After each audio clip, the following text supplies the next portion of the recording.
With Doubtnut, get instant video solutions to all your maths, physics, chemistry, and biology doubts. Just click the image of the question, crop the question, and get instant video solution. Download Doubtnut app today.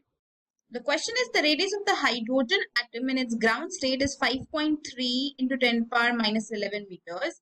After collision with an electron, it is found to have a radius of 21.2 into 10 power minus 11 meters. What is the principal quantum number n of the final state of the atom?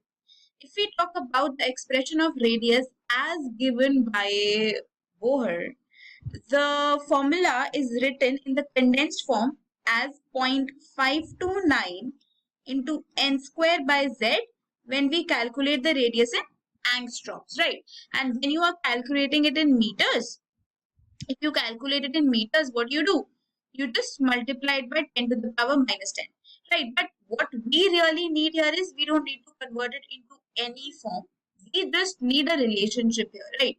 So what really happens is that they're talking about hydrogen atom. It means that Z is going to remain equal to 1 only. So R will be 0.529 into n square.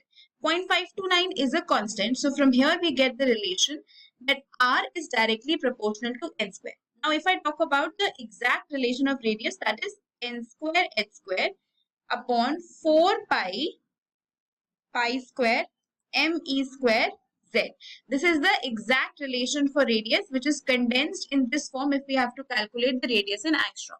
So from here also you can see that h is a constant, pi is a constant, me, which means the charge is also going to be the constant because we are talking about one single atom only, the same atom only, and the atomic number is going to be 1. So from here also you can establish this relationship that R is directly related to n square, which means that R initial by R final is equal to n initial by n final whole square, right?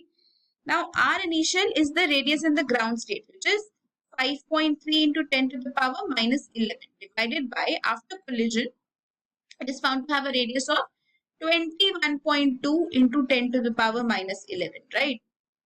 And initially it was in the ground state. It means that Ni is 1 and Nf is what we have to find out, whole square, right?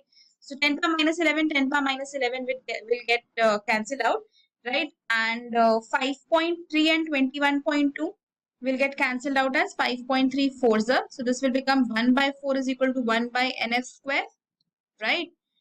Or you can say that Nf square is equal to 4 and Nf is equal to 2. It means that the principal quantum number in the final state is equal to 2, as we just calculated it, and it is given in option 1. So that is the correct answer for the question. For class 6 to 12, IIT JEE and NEET level. Trusted by more than 5 crore students. Download Doubtnut app today.